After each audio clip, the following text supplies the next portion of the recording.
final summer of the 20th century was relatively quiet for the Vancouver Canucks, at least given the few that had preceded it. There was no big-name trade or free agent signing, no public contract squabbles with star players, no coaching change, no shuffle in senior management or transfer of ownership. GM Brian Burke had made his splash at the draft, and he was clearly running the show. Now he needed a few people to watch it.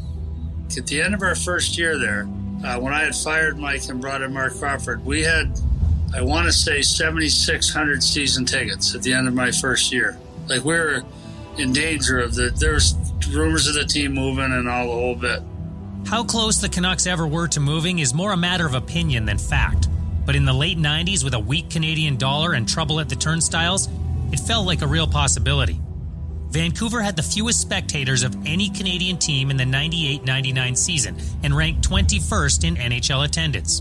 Assistant GM Dave Nonis completely understood ownership's decision to change the approach. You know, John McCaw, I don't think ever went into this thinking he was going to own the team. Once he had it, I think he enjoyed it. And as a lot of new owners, they do throw money around.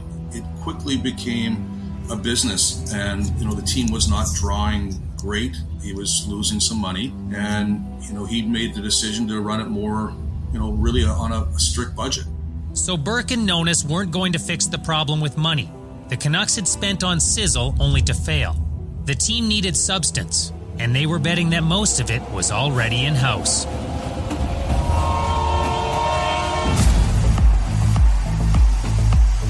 We put that team back on the map, man. Like, there were some bleak times there for a while. For that next 5 or 6 years, he was the best power forward in the game. There was a confidence that we believed if we went out and played the way we were capable, we could score every shift. Now it's kind of league-wide. I want to come see the West Coast Express, you know, see these guys in action. That line sold tickets.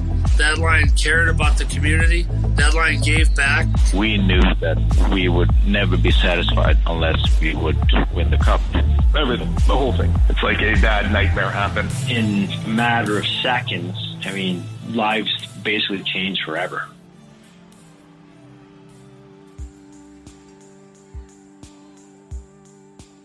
Not surprisingly, Daniel and Henrik Sedin had informed the Canucks that they would spend the next year in Sweden finishing high school and playing for Modo.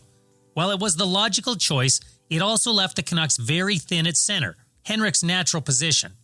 Dave Gagne, the center iceman the Canucks acquired in the Pavel Bure trade, was retiring, and there wasn't much behind 39-year-old Mark Messier, who was entering the final year of his contract. Vancouver needed more experience in the middle of the ice and found it in the form of Andrew Cassels, which was music to the ears of head coach Marc Crawford.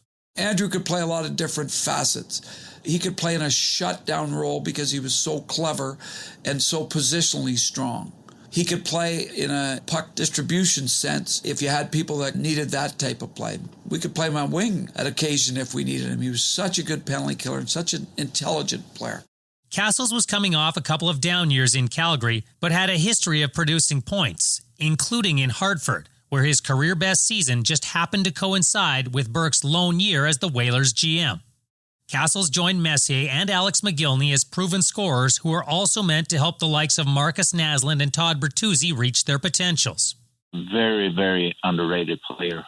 When you play with guys that have that little extra, you notice it. Andrew was, in my mind and many others too, one of the best playmakers during that era. He laid pucks in areas, so basically you just have to find open ice and you would get the puck at the right time. Burke and Crawford attempted to insulate their promising young defensemen in a similar manner. Experienced rearguards Murray Barron and Greg Hoggood were meant to provide stability, while Matthias Oland, Ed Jovanovski, and Adrian Aucoin took the reins on the blue line. But adversity struck arguably the best of that bunch before the season even began. Playing in a preseason game against Ottawa, Matthias Oland was struck in the face with a puck and suffered a serious eye injury. He would miss the first half of that season and unfortunately never regain 100% of the vision in his right eye. Down a prominent player, the Canucks got off to a strong start in their first full season under Crawford, and Naslund led the way. Now here's a 2-on-1. McCall from the right wing. Naslund in the middle. There's the pass. Naslund shoots, scores! He opened the campaign with the 100th goal of his career, which proved to be the game winner against the Rangers and a catalyst for both Naslund and the team. Playing on the Canucks' top line with Messier, Naslund had 13 points in Vancouver's first 15 games. Messier had 12 points of his own, and the Canucks had just 4 regulation losses in those 15 games. But in the first minute of Game 16, Messier suffered a knee injury and would miss the next 5 weeks. Making matters worse, McGillney was injured 2 weeks later. Naslund maintained his individual production in their absence, but it wasn't enough. The Canucks won just 3 times in those 16 games. Part of that was a lack of secondary scoring. Bertuzzi was among those struggling to find the score sheet, picking up just 11 points in his first 30 games. I thought he was a guy that needed to modify his game a little bit. He needed to play more like a power forward, and he needed to shoot. You could see the talent, but at that point he was at the stage where he had to go through the whole team and then score a highlight goal, and instead of knowing when to put on a show and try to use his energy at the right times. So I think he was at the point where he's starting to realize what he had to do to be successful. But I remember him scoring some unreal goals, but he wasn't doing it regularly. The other part of the problem was goaltending. Their number one netminder, Garth Snow, fractured a finger early in the season, which opened the door for Kevin Weekes to show he was ready for more than just a backup role. Just as his game appeared to be rounding into form, Weekes pulled himself early in his 8th straight start after feeling a twinge in his knee. It forced unproven and frankly unqualified backup Alfie Michaud into the crease to finish the game. The results of the Canucks medical testing failed to indicate an injury, but Weekes maintained that something was wrong. Down 2 goaltenders, Burke was forced to trade for another and brought in Corey Schwab to stem the tide with both Snow and Weekes on the shelf. But he didn't stop shopping. The disagreement over Weekes' injury had caused a rift between the netminder and the team. So less than a year after acquiring the player he labeled the goalie of the future, Burke packaged Weekes with forwards Dave Scatchard and Bill McCult in a deal to land Felix Potvin from the New York Islanders, who also sent the Canucks a pair of draft picks. Viewed as a future star in his early 20s, Potvin had struggled in recent years, both in Toronto and on Long Island. But at 28 years old, with over 400 games on his resume, the ultra-athletic Potvin seemed worth the gamble, according to Ian McIntyre. Felix Potvin was not long removed from being almost this iconic starting goalie for the Toronto Maple Leafs. And people were really excited because he was supposed to be the guy who had the pedigree, who had the experience, who had the ability. And now, another opportunity. The tandem of Potvin and Snow gave the Canucks improved goaltending, but wins were still few and far between in December and January. Messier was slow to regain his scoring touch after returning from injury, as was McGillney. Naslund fell into a mid-season funk and produced just 3 points in 14 games. Jovanovski was logging big minutes, but he wasn't providing the offense both he and the Canucks had hoped for. It takes a little bit longer for a defenseman to mature. At a great rookie year, by statistics-wise, by a few better each every year, but the play dipped. And I think expectations get a little bit higher when you have success. The Canucks stumbled into February's All-Star break in an all-too-familiar position, near the basement of the Western Conference.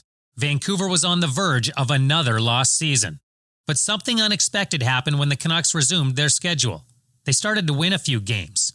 And Bertuzzi was a big reason why. Here's a breakaway. Todd Bertuzzi moving in on Joseph. Bertuzzi scores! Look out, there's a freight train on the loose, baby! A McGillney shoulder injury afforded Bertuzzi an opportunity to play more minutes with Cassels, and he made the most of it. The burly winger rattled off 6 goals in 8 games as the Canucks finished February with momentum. McGillney returned and scored goals in 5 straight games to start the month of March. The Canucks were starting to play their way into a playoff race, but instead of continuing to ride McGillney's hot hand, Burke decided to cash out. We did not want to trade Alexander McGillney. We really liked him as a person, but he was underachieving for us there. But we enjoyed having him. It was just a time for a change. Burke made a few phone calls around the league and found out Lou Lamoriello had a player who wanted out of New Jersey. Drafted by the Devils in 1993, Brendan Morrison had played 4 years at the University of Michigan, winning both a national championship and the Hobey Baker Award as the NCAA's best player. At 22 years old, Morrison believed he was ready for the NHL when he turned pro in '97.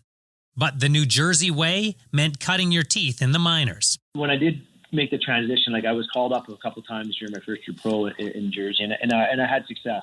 especially at the end of the year. I was called up, 7 games right at the end of the season. Doug Gilmour was injured, so I came up and played, some pretty decent minutes in 97, 98 season. I had like a point a game. I had 8 points in 7 games. So that kind of reinforced to me that, hey, I was ready, not only ready, but could step in and contribute. But even with that being said, the following year, I still knew we had a veteran team. We had a lot of depth, and I knew it would take time before I kind of evolved into a player there that had a more prominent role. I mean, I played on the top line power play unit with Niedermeyer, Arnott, Sikora, Eliash, and myself. But then I also played on the fourth line with guys that got pretty limited minutes. So I knew I could play an offensive role given the opportunity. I guess I just wanted a bit more at that age. And again, looking around the league, and I think it's just natural to kind of compare yourself to other guys. I kind of felt that other guys were getting more of an opportunity to kind of fulfill their potential than I was in New Jersey. Now a restricted free agent in his mid-20s, Morrison held out briefly at the beginning of the season. When that move didn't work, he summoned the courage to let Lamoriello know it was time for a change. I remember the first time I asked Lou to move me, and it wasn't a very enjoyable conversation. It was one of the most uncomfortable moments I've ever had as a player and having an interaction with a coach or a general manager. To put it mildly, he was not happy. He just felt I was getting bad advice. He felt that I was being misguided. I mean, I really do think that, he genuinely did like me. He did tell me that, but he just felt like, hey, be patient. Your time will come. But my thinking was, I'm kind of ready for it now. Like, I feel I can handle it now. I would like the opportunity to have a bigger role. And I just didn't know how long it was going to take in New Jersey before that would happen. So I tried to, force the issue, if you will, and I did ask him to be moved. It didn't happen right away. But with Vancouver very much in need of depth down the middle and New Jersey looking for a proven scorer for a playoff push, Burke agreed to a deadline deal with the Devils. Well, with Brendan, we felt he was a guy that got trapped on a really good team and got buried in the depth chart. The Devils were, in fact, a powerhouse by then. And a guy like Brendan Morrison could get shoehorned out of a job. Brendan Morrison could never get off the third line, even though we felt he had second-line offensive ability. I was actually having lunch in New York City with, at the time, it was my fiance. She wasn't my wife, Erin. And my brother-in-law is Daryl Ray, who does the color commentating for the Stars. So Dallas was in New York for a game, and Erin and I were out for lunch with him and Erin's sister. And he was doing an interview with some radio station in Toronto. They wanted to get his opinion on certain trade line deals that had transpired, except, he was just about to hang up the phone, and he asked him, he said, hey, does anything else come across the wire? And they said, hold on a sec, there's something coming out right now. So he gets the information that, Jersey just made a deal. Vancouver just sent Alexander McGillney to New Jersey for Morrison and Peterson. So my brother-in-law is like, really? He's like, okay, I'll let him know. And so they get off the phone. He's like, man, I think you just got traded to Vancouver. I'm like, what? I'm like, I haven't heard anything. And then about 5 minutes after that, I started to get a bunch of messages, phone calls on my phone from buddies saying, hey, we just heard you got traded to Vancouver. I said, well, I haven't heard anything yet, so I don't know what's going on. So the trade deadline is 3 p.m. Eastern time. 3 p.m. comes and goes. I still haven't heard. I'm pulling into my driveway in New Jersey. It's 4 p.m. Eastern now. It's Lou's secretary calling. She calls me and says, Lou would like you to come down to the rink and meet with him. So I'm like, I got a pretty good idea what this is all about. So I went down to the rink, met with Lou one-on-one, and he was very sincere and very genuine. And he's like, listen, we, the way he coined it is we ended up making a transaction today. It was something that I really didn't want to have to do, but I did it. I'm sending you home. I'm sending you to Vancouver. McGillney would go on to win the Stanley Cup with New Jersey that year, but Morrison was elated to be heading home to the team he'd grown up wanting to play for. He and Dennis Peterson, who was also part of the trade, joined a Canucks team that was 8 points out of the playoffs with 12 games to go. Morrison slipped the check, moves towards the goal, centering pass, what a save by Biron. And another chance, and the Canucks have tied it up. And Brendan Morrison has his first goal as a Vancouver Canuck. Morrison scored less than 5 minutes into his Canucks debut as part of a 6-3 victory over the Sabres. It was the first of 5 wins in the next 6 games, and Vancouver was suddenly in the thick of a playoff race. The Canucks weren't just winning, they were scoring a lot of goals. Naslund and Morrison were among those producing, but no one was hotter than Bertuzzi and Cassels as Vancouver closed to within 3 points of Edmonton and the West's final playoff spot. 2 games remained, and the first was against the Oilers. We had to win the game against Edmonton, I think it was, on the Saturday night to have a chance to make the Sunday game important. So we had to pull the goalie in overtime, and we got scored on. So we lost the point. But the next day, like everybody was down, we were playing in San Jose, and San Jose had made the playoffs. And I asked Mark Messier, who I knew was kind of his last game, I said, Mark, do you have anything to say? And Mark said this to that group of guys, and I always remember this. I've told it a couple times. He said, you know, guys, you never want to let anybody in this league see you at anything less than your best. These guys have made the playoffs. You're going to be battling with them for years to come. Don't let them see you at anything less than your best. There's going to come a time where you're going to need somebody to win a game for you in the final game of the season. And you owe it to the rest of the league to be professional and play hard, because hopefully you can do your job. And the guys went out and they played one of the best games that we played, and we won that game against San Jose. We still didn't make the playoffs, but the message was sent, and it's amazing how prophetic those lines were. Mark hit a nail right on the head. And with that, the Messier era in Vancouver came to a close. What began with such promise had failed to deliver a single playoff series, let alone a Stanley Cup. Marc Messier is a guy that everyone loves to blame for failure in Vancouver, but Marc Messier showed us some things that were really important too. Like, he never cut corners in practice. He never left practice early. He was a good worker. He had opportunities to leave and never took them. No, he had a huge effect. Obviously, I grew up watching the Oilers, and I knew everything about the Moose. And to be able to go into his inner circle and be around him, spend time with him, listen to him, I learned that hockey was an everyday thing. He would watch all the games. He would pay attention to what's going around the league. Whereas a lot of us younger guys, when you were away from the rink, you just shut it down and you tried to do other things and all that. But I think just his professionalism and how he wanted everyone to buy into his system. And you had to buy in with Mark because his tenure spoke for itself with the cups that he won with Edmonton and then obviously with the Rangers.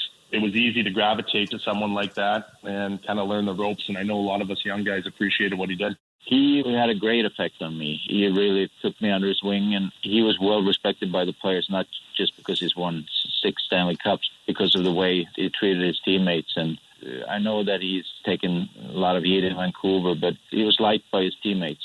And obviously I'm very thankful that I got a chance to play with him and watch him and hopefully learn something from him as well. I think a lot of the negative response in the market was that they gave a lot of money to the guy who wasn't the player he'd been, and people had seen him. Remember, he was in Edmonton a lot earlier, and people in Vancouver had seen him up close. They weren't particularly fond of him because he and his teammates beat up on the Canucks for fun. You know, they lost to him. He was the Rangers, and people were bitter about the loss in that series. And then he comes to Vancouver, and try as he might, he was not the player that he'd been in Edmonton or even New York. And he tried mightily to be that player. And because of who he was and how much he was paid, and he had an ally in Mike Keenan when he was there for a long period of time, he got the ice time that probably on another team might have diminished, and he wouldn't have been on every first power play, on every first line. He probably didn't deserve to have the best wingers at that time, but there was never such a thing as a bad influence from Mark. He still knew how to be a leader. He still knew what it took to make a team. And so his influence on people like Marcus and Todd was still excellent. But if you talk to the season ticket holders of the time, he left a bad taste in their mouths because they didn't see that part of it. They just saw the aging superstar who'd been paid a fortune to come in and lead them to the promised land and couldn't do it. Jim Hewson's summation underscores the contrast between how the organization and the fan base viewed Messier. As positive an influence as Messier may have been on the players, the masses had voted with their wallets. Attendance had fallen to levels not seen since the late 80s for a full season, and as reporter Ian McIntyre explains, there remained a pressure to get the business turned around. I think at that point, they had passed their darkest hour as far as the vulnerability of the franchise and the possibility that John McCaw might want to move it. Again, I don't know how close they ever came to that, but it certainly was possible, and it certainly had been expressed to Brian Burke that he needed to do something to get the team winning and stop the financial losses. Otherwise, they might look somewhere else to take their National Hockey League toy. Though they hadn't made the playoffs, the players believed they'd found something during the stretch drive, and that fans were beginning to believe it too. The end of that year really kind of laid the foundation for the next few seasons as far as generating excitement in the city and the fan base understanding that, hey, we might have something here with this group of guys. You can slowly see the momentum building. I think you can also feel a little bit more of a buzz in the city, that people were excited again, that they had a whole different crew of players coming in. They made a lot of changes from the team that they had, and I always have respect for those teams back then. You had the Dave Babbiches, you had Trevor, Cliff Ronings, Courtnalls, Kirk McLean. You had a lot of guys that did a lot of great things for that city, but I think at a certain point in time, there needs to be a time for a change, and you can see the momentum slowly building. Berkey was putting very good pieces together. And for perhaps the first time in his career, Bertuzzi truly considered himself one of those pieces. He'd scored 9 goals and collected 13 points in Vancouver's final 12 games. And while he'd enjoyed some success down the stretch when Keenan originally brought him in, these were games that mattered. It wasn't until, I believe, the third year, I think I had 25, 25, and 50, where I was like, I can play in this league and I can play a big role in this league and I can be dominant if all the stars align. You know what? To be truthful, Todd did most of that himself that first year. He really got hot towards the end of the season. And I think he just became more comfortable. He started to become aware of what he could do more. And I think because of the fact that, you know, he was feeling more confidently, he was shooting more. Because of the fact that he was feeling his way, I guess, to put it in layman's terms, he just started to feel much more comfortable about going to the net hard and battling for pucks in front of the net. It felt like the start of something because there were so few physical specimens like Todd Bertuzzi. I mean, the skill level that he possessed for a man his size, you know, whatever he was, 6'3" and 240, but the skill level that he possessed to go with that was rare. And when he started to kind of figure things out in Vancouver, I think there was a lot of excitement because, you know, Vancouver had never gotten over losing Cam Neely or giving away Cam Neely. And Todd Bertuzzi, in terms of like a top end power forward, even though his game was a little bit different than Cam Neely's, he was the nearest thing to an elite power forward that the Canucks had, even though he wasn't elite at that time, but he was showing signs that he could be. Like Bertuzzi, the Canucks were a long way from becoming elite, but there were reasons for optimism. Naslund had led the team in scoring for a second straight season. Cassels had returned to his productive ways, and Morrison's strong stretch drive offered hope for depth scoring. And then there were the Sedins. Having collectively determined they would break into the National Hockey League, the Canucks decided to take training camp to the Twins, electing to hold it in Stockholm. Our first training camp in Sweden had a lot of things going on at the time, and just our first time with the team and first time seeing all the players and the staff. Like we had so much going on in our heads. So I wish we would have had that experience later on in our careers because we didn't really have time to enjoy being in Stockholm. As Henrik described, the experience was a whirlwind for the Sedins. In addition to acclimating to a new team and style of training camp, they were doing so under the spotlight of the Swedish media. Fortunately, some of that attention was directed at Naslund, who hailed from the same small town as the Sedins and was already establishing himself as a star. He was also establishing himself as a leader. And as the Canucks decision-makers considered what to do with the captaincy now that Messier had moved on, they all arrived at the same conclusion. What happens is the more you hang around Nasty, the more you fall in love with him as a teammate. You know, not to sound corny, but people grow on you with their work ethic, and he's such a positive guy, and he had such strong leadership skills. I remember when we first started talking about it, we talked about not having a captain, but that was like a 10-second conversation because Crow was adamant. You know, he said, we can go without a captain if you want, and he said, no, I've got the guy I want. I want you to tell me you agree. And I'll never forget, we were in the hotel in Stockholm. We had training camp there, and that's where we announced the captain. And I'll never forget, Crow was dug in on that one. Like, he was not going to lose that fight. But he didn't get much pushback because we all agreed. Seeing Markus and seeing how he was taking charge of things off the ice. I can remember we talked a lot. Dave Nonis, Brian Burke, Steve Tambellini had a lot of input on the decision. The other coaches, Jack McElhargy and Mike Johnson, Andy Moog was there at the time.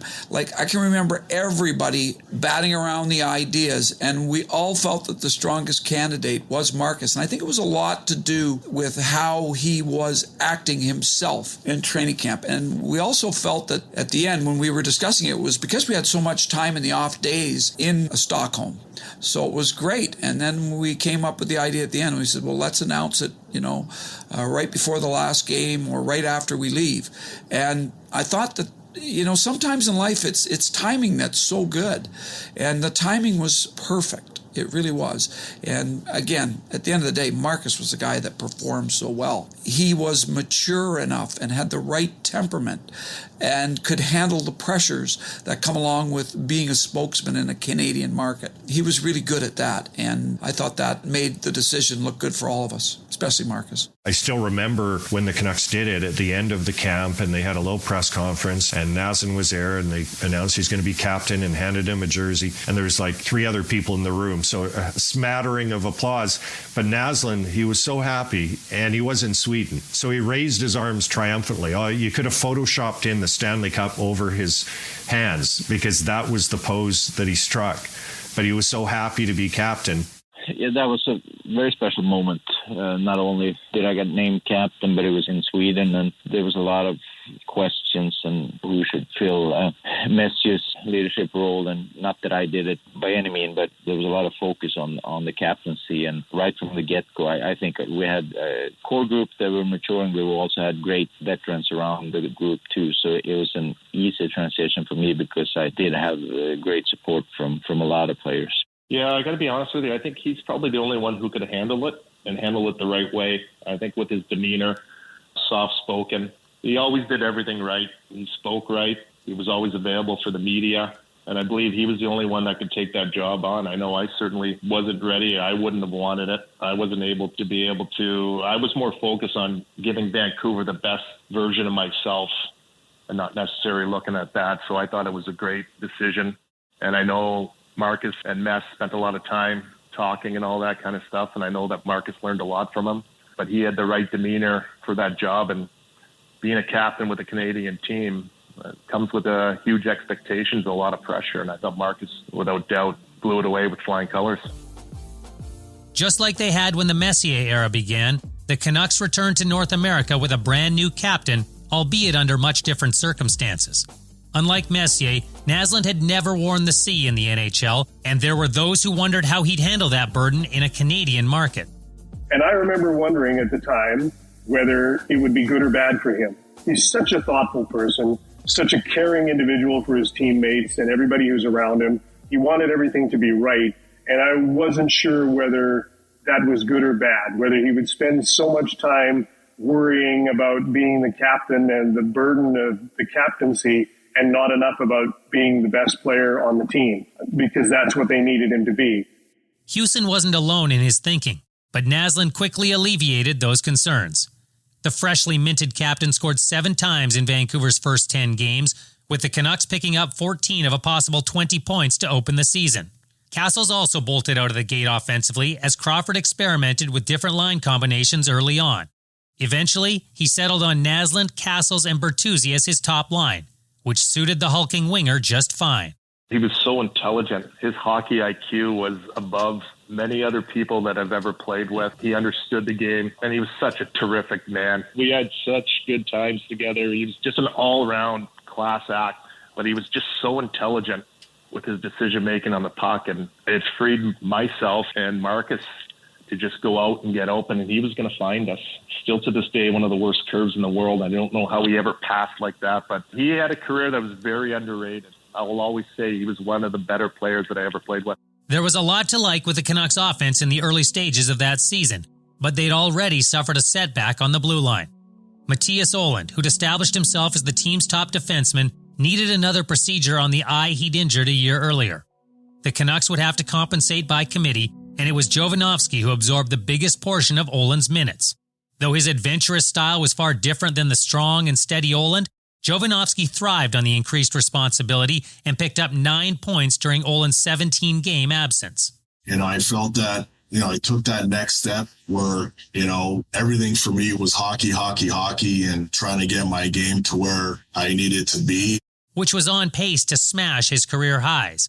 By the midway point of the season, Jovanovski had nearly matched the 26 points he'd produced the previous campaign. He would go on to post 47 points that season, the most by a Canucks defenseman in half a decade. It just took him, I think, a couple of years to continue to grow his game, feel comfortable in his own skin, get accustomed to the market in Vancouver, because that was a stark difference from where he had played in Florida. And he was just ready to be the elite player that people projected when he was the first player chosen in his draft year. But it wasn't just Jovanovski's production. His swashbuckling style was fairly indicative of the way the Canucks played hockey. Though operating in an era that skewed toward defense, the Canucks were playing an up-tempo attacking style. Sure, there were turnovers, but there were also great plays, the kind that made people take notice, which is exactly what the team needed from both a hockey and a business standpoint, according to assistant GM Dave Nonis. You want people that are paying really good money to feel like they got their money's worth when they come into a building. And, people used to say that, and this is no knock on Lou, obviously he's a Hall of Famer and one of the best GMs in history, but, he really wouldn't have cared if there was two people in the building as long as they won the cup. For us in Vancouver, we wanted to entertain people as well. The other thing was Marc Crawford came from a team that, yes, they were good defensively, but they were on the upswing of that offense entertaining style when he was in Colorado. And that's one of the reasons why we went and got Marc, was because we felt that he could bring us along and have our team play that way. As far as the identity of the team, I think it had been established. That Brian Burke and Marc Crawford's team, they're going to be relentlessly hardworking. Marc Crawford didn't cut much slack to players. He was very demanding, as most coaches are. And the Canucks played hard. They were tough out. They were rarely an easy opponent. They were almost never just a meek opponent. Tough, fast, high-event hockey. It certainly wasn't perfect, but it was definitely entertaining, and the locals approved. Fans were starting to flock back to the stands, eager to support a team headlined by younger players with something to prove. The same players who Crawford had identified as his core pieces moving forward. He understood the game and he understood his parts, and he found a role and gave a greater role to the guys that were becoming the best players. He really leaned on guys like Mattias Ohlund and Jovanovski, who were both defensemen that could play half the game. And then he started to build the confidence and really rely on Markus and Todd. He didn't have to do that. Mitty did to win, but he recognized it and he went with it, and it paid off big time. Naslund hit the halfway mark of the season with 41 points in 41 games, and Cassels was only 4 points behind. Though Bertuzzi trailed his most regular line mates in points, his production had become far more consistent, and he was on pace to replicate or slightly surpass the 25-goal, 50-point effort of the previous season. Morrison was centering Matt Cook and Peter Schaefer on the second line, and the trio was providing the type of complementary scoring the Canucks were looking for. We had a good year. Like my first year there, playing with those guys, I ended up having, I think I had 16 goals, 54 points, which, kind of playing in I would say probably second line role was pretty decent. So, yeah, I was happy with the way things went overall. I thought it was definitely a step forward. Took on a little bigger role, played in special teams, power play, penalty kill. The effectiveness of Morrison's line allowed Crawford to insulate the Sedins as they adjusted to the NHL. By playing Daniel and Henrik on the third line, Crawford could find more favorable matchups for the Twins during the game while supplementing their minutes with second-unit power play time. The result was a team that sat fifth in the Western Conference in early January, but Vancouver's above-average offense was masking below-average play from their starting goalie. Felix Potvin had started the bulk of the games, but his save percentage was well below league average. His backup, Bob Essenza, had been the better puck stopper to that point, but he was about to turn 36 and was in the twilight of his career. The two goalies split the 13 games leading up to the All-Star break, and the results weren't close. Essenza was clearly better in his 7 starts than Potvin was in the other 6, 2 of which he was pulled from. In what was becoming an annual endeavor, it was once again time for Burke to look for a goaltender. A week into February, Burke sent defenseman Adrian Aucoin and a second-round draft pick to Tampa Bay in exchange for netminder Dan Cloutier. Ironically, Cloutier was backing up Lightning starter Kevin Weekes, who the Canucks had traded to the Islanders in order to get Potvin, the man Cloutier was set to replace. Because of stature, Felix Potvin, I think, was a bigger disappointment than Kevin Weekes, because Kevin Weekes was, again, very much a young prospect. Maybe he can play, maybe he can't, whereas Felix Potvin was supposed to be the sure thing, and it didn't turn out that way with him in Vancouver. So I think there was still a lot of skepticism when they made the deal for Dan Cloutier. I know that internally, the organization was very happy and Brian Burke was very happy because Cloutier was a guy, when Burke had made the Pavel Bure trade a couple of years earlier, he was a guy that the Canucks had targeted when he was playing with the New York Rangers. And I think what they liked about Cloutier is that he was a guy who was combative and fiery. And on top of that, he had a very high pedigree, was very highly regarded as a young goalie, was a high draft pick. So I think the Canucks were happy, but I think the market was a little bit skeptical because of all the goalies that they'd seen run through that turnstile in the crease. Cloutier made his debut a week after being acquired, losing to the Capitals in overtime on Valentine's Day. Burke traded Potvin to LA for a third-round draft pick the very next day, officially turning the crease over to Cloutier and Essenza. Cloutier responded with 2 strong starts before a pair of weak ones. Essenza was having issues of his own, but the Canucks were outscoring their problems and Naslund was leading the way. While the goalies tried to sort themselves out, the Canucks captain was on a heater that saw him score 10 goals and rack up 18 points over a 15-game stretch. Comes up front, centers, Naslund scores! Markus Naslund! Tie game with 2:11 to go. Now that's Canucks hockey at its best. The Canucks earned points in 12 of those 15 games, and Naslund crested 40 goals and 70 points in a season for the first time in his career. A long-awaited berth in the postseason was nearly within their grasp. And that's when adversity struck.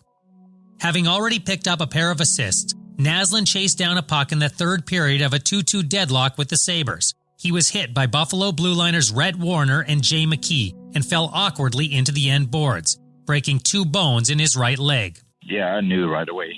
And that was tough because we had put ourselves in a situation where we were going to the playoffs, and that was tough. It was difficult to watch from the sidelines. I mean, you could hear a pin drop on our bench there when he crashed into the end boards, and you just have a sick feeling in your stomach, right? Like, I mean, here's a guy who's been your captain, your kind of leader all season long, having a phenomenal year. All of a sudden, he's being stretchered off the ice. You know, pretty devastating to our team. You know, again, we were a pretty young team. Markus was a veteran guy, and here is our leader. So, yeah, that was definitely a tough one to swallow, and, you know, just to get over the kind of initial shock of the seriousness of it. When your captain goes down and you got a guy anywhere from 75 to 100 point guy, it's big shoes to fill. But I still thought that we were going to be able to get through that storm. I still think we had enough pieces and all that to do it. You always say, listen, you know, it's next man up. It's next man up, but BS. When you lose a guy like Markus, you can't replace it. Trying to clinch a playoff spot without their best player wasn't ideal, but the Canucks had an 8-point cushion in the standings with 10 games to go. After picking up 3 points in their next 3 games, the injury bug bit again. This time it was Cassels, who was lost for the season with an ankle injury. Down 2/3 of their top line, the Canucks were reeling. Mired in a 6-game winless streak, Vancouver dropped from 5th in the conference to 8th. Tied in points with the Phoenix Coyotes, the Canucks entered the final 2 games of the season in desperate need of a victory. The good news? Both games were at home. The bad news? Both were against playoff teams. Up first, Felix Potvin and the red-hot LA Kings, who'd picked up points in 13 of their past 14 games. The atmosphere was electric, but you could almost cut the tension in the air with like a knife. It was thick, man. Like, you know, we're right there. And you know, we just missed out the season before, and this was the year that we're supposed to take a big step forward. And for most of the year, we had proven we could do that. Now, you know, okay, this group has to deal with some adversity, and can they get through it? A packed house at GM Place roared as Bertuzzi set up Brent Sopel for the game's opening goal just 33 seconds in. The Kings responded with a pair of goals in the second period and took a 2-1 lead through 40 minutes. The Canucks countered early in the third. Potvin out of his net. Olin right to the front of the goal. post. Morrison hit the post. They score. Harold Dugan. As regulation time wound to a close, the arena had become aware that Phoenix had lost in San Jose.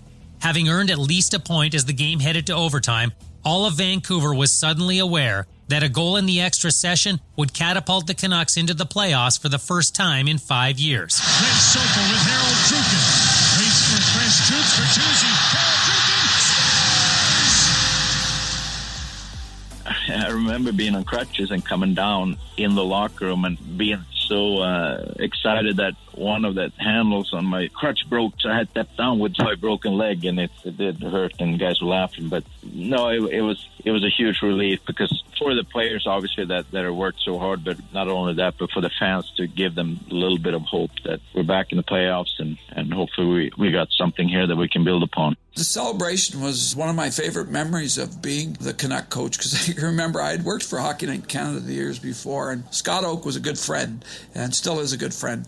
And he has a real affinity for Newfoundland people, as do I. I coached there. When I came off the ice, I saw him right away, and he was saying, "I can't believe the Noof did it." And that was such a great goal, because it is a good memory for everybody in that group, because we finally had made the playoffs. Now we had to play Colorado, which wasn't the easiest task. An understatement, to be sure. Not only did the Avalanche still have future Hall of Famers Joe Sakic, Peter Forsberg, and Patrick Waugh from their Stanley Cup victory in '96, but they'd acquired additional Hall of Fame talent in Ray Bourque and Rob Blake for their blue line. The Avs were loaded. The Canucks were ailing and overmatched. But they didn't go quietly into the night. Vancouver played 2 hard road games, losing each by a single goal. They returned home to a raucous rink and fed off the energy of their playoff-starved fans. A back-and-forth affair saw the teams trade goals in all 3 periods before Peter Forsberg ended the game in overtime to put the Avalanche up 3-0 in the series. But for Canucks fans, that game is best remembered for a moment of recognition and appreciation. During a stoppage in play, those in attendance were directed to the big screens on the score clock. A live shot of Naslund appeared. He was standing in one of the vomitories, wearing a suit and on crutches, as the team acknowledged both his remarkable season and his current status. A standing ovation ensued, and Naslund waved to the crowd in heartfelt appreciation. I didn't know what to expect, but just hearing that crowd go crazy, I had to bite my lip not to get too emotional. But I've had many memorable nights throughout my career, and a lot of them on the ice, but that was one of the ones that stand out for me. Oh, yeah, I remember the ovation, and immediately you kind of wonder what's happened as you look up to the Jumbotron, and there he was kind of waving his crutch up in the air, and the place was going berserk. And as a player, you have goosebumps on the bench. That was neat to see, the admiration and the appreciation that our fan base had for Markus and what they thought of him, not only as a player, but as a person. Without Naslund and Cassels, the Canucks were swept by the Avalanche a game later. Colorado would go on to claim the Cup for the second time in franchise history, but the Canucks got an intoxicating taste of the postseason and learned a lot in the 4 losses. I learned that we weren't even close. I learned that we had a lot more growing to do. You always say the good teams, they learn from their mistakes, they learn from adversity and all that, and I think we learned. I remember sitting down at a year-end parties, and we're like, we're not far off, but we're far enough off that we got a lot more work to do the following year. They had a roster full of all-stars, Hall of Famers. I thought that we were able to learn from that series on what it takes in order to be more consistent and be able to deal with adversity in a series. And I don't think we were able to back then. I think we were just starting out, but I thought that series was the catapult to get us going even further the following years. Playing against the Avs, they were the sexy team in the league. And it was, I think for our team, it was kind of them kind of seeing what they wanted to be.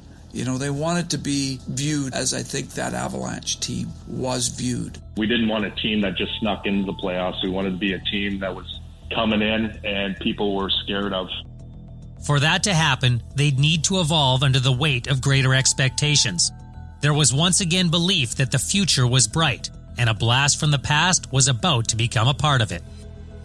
Coming up on the next episode of Unreal West Coast Express.